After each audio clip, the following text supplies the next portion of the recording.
Coming up. Hey you, or hey everybody. Is everything moving toward complete personalization? I think there's room for both. Brands have to keep fine-tuning. There is a lot of personalization that can really work. And there's a lot of things that we can see in data that is really cool. You're listening to The Pod Couple, where John Amisotti and Barbara Lippert debate all things media culture.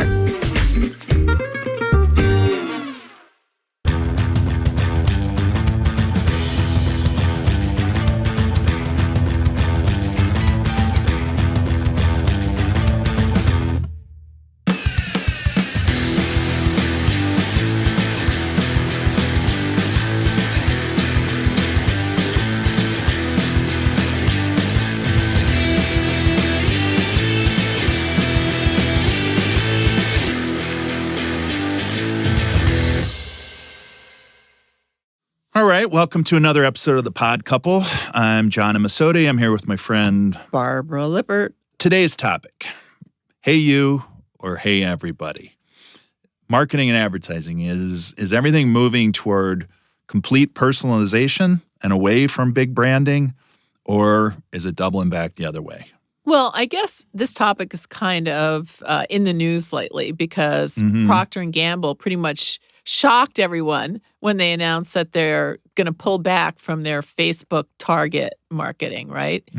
Because they said it's just not working with their brands. And it's interesting that if you have I was thinking like a huge brand like Coke, I really wouldn't want a personal message. But then again, they did the names on the cans and sending somebody a personal message.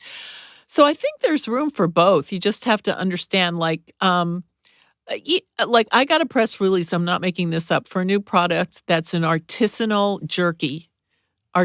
beef jerky, and, made only Probably with the not finest a big cows. mass market for that. Yeah, exactly. So I was thinking that might need some personalization. But what's your feeling? Yeah, it's interesting. I think Procter & Gamble, obviously one of the biggest of the big, used to be, I believe, the biggest advertiser in the world.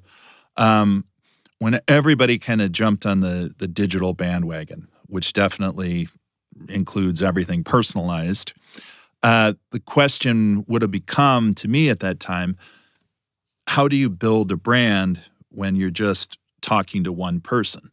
Because a lot of times a brand is composed of all the things about not just how do I feel about something, but how does everybody else feel about the brand and how does that make me look? So a brand, in a way, has to have a big, broad social acceptance to be a big brand. Right. You want to be part of that collective. You want to show that you understand it. So if you would take it to a product like Procter & Gamble, so maybe they have Tide detergent, they have Cheer, but you also have like things like your lesser detergents, like, say, Era, that maybe is just a lower price leader. How would you go about and sell Era detergent via email or just very personalized messages without making that brand mean something? And I wonder if that's what they ran into. They just couldn't grow it that way. Right. Well, they do have a lot of brands that do mean something. But I don't know. I get a little creeped out by those personalized ads on Facebook. Like I had one that had somebody wearing a sweatshirt with a big Lippert on it in the front. And it's like, order your Lippert. I'm selling those. Order your Lippert sweatshirt. And it was like, oh, I don't want to see that. And then on the other hand, I don't also want to see the things they pick out for me to see, like, weight loss things and hair dye and Depends. No, I'm kidding about the Depends. But, but it's like, ooh, who do you think I am? Well, I don't know. I mean, that stuff doesn't bother me as much because if I'm searching for stuff, it means I'm genuinely interested in it. Right. And there's some things that a lot of this technology is really proven really beneficial to. And there's science that goes all the way back from before you could do this, that if you're interested in something, you'll be interested in it forever and you can read about it forever. And, coming from a world of the middle-aged man where I'm watching shows like American Pickers and there's a guy who'll collect every oil can in the world, that means he'll read about every oil can in the world. And that means if one comes up for sale on the internet, he'd love to be flagged that it's there. So Well, like but that do you stuff. want to read about oil cans now? Do you want to find an oil can ad? Not necessarily that, but I mean, if there's been things I've looked for, like Yeah. articles of clothing or Right. cars or something like that. No, that I've, came I've up as a liked it. personalized ad on Yeah. Facebook in your feed? Yeah, definitely. Yeah, because God, who's the showrunner? Sports Night and all these great Aaron shows. Sorkin. Aaron Sorkin has a screenwriting school. class. Every time it comes up, I think it's a joke, or I hope it's a joke Right. that it hasn't come to that, but it's for reals. Well, to get back to the actual advertising branding thing, if you'll have people that'll be in either camp on, yes, it's going to go all the way back and everything will still be big mass market again. And there's other people that are like, everything will be personalized. Right. Every single thing. And I just think to say everything is going to be either or is crazy. It's gray matter right in the middle. Yeah, we've probably gotten to a point where we see there is a lot of personalization that can really work, and it's really cool. And there's a lot of things that we can see in data that is really cool. That is like, you might think who you're selling to is one thing. It can be somebody completely different. It can be Right. somebody who's got a very unique buying pattern. But you're still going to benefit from big idea type marketing or advertising with this. Right. And you're still going to need to do something to make a brand mean something. Well, I think you can that's sell why- McDonald's a lot easier than you can sell inexpensive hamburgers. Right. Right. And I think that's why, brands have to keep fine-tuning. They have to keep experimenting. They have to Right. keep seeing what's working. They have to keep trying new things and going back to mainstream media too.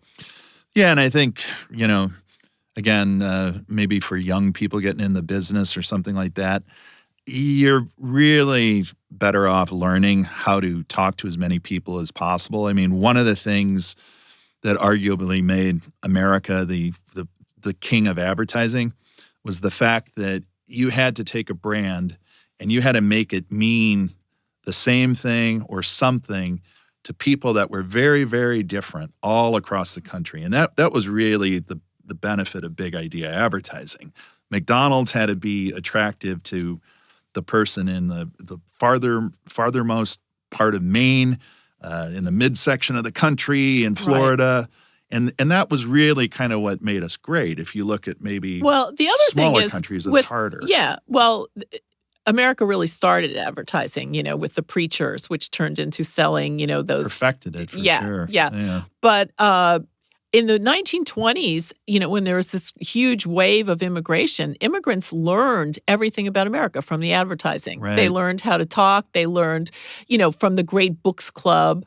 Right. They learned how to read. They learned how to, better themselves.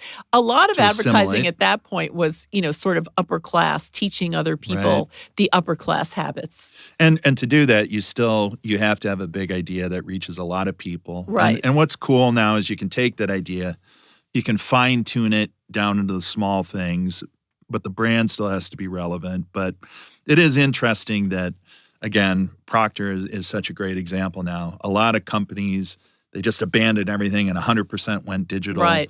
And you see a lot of things that shrunk. And I guess that's maybe the lesson we all learn in advertising.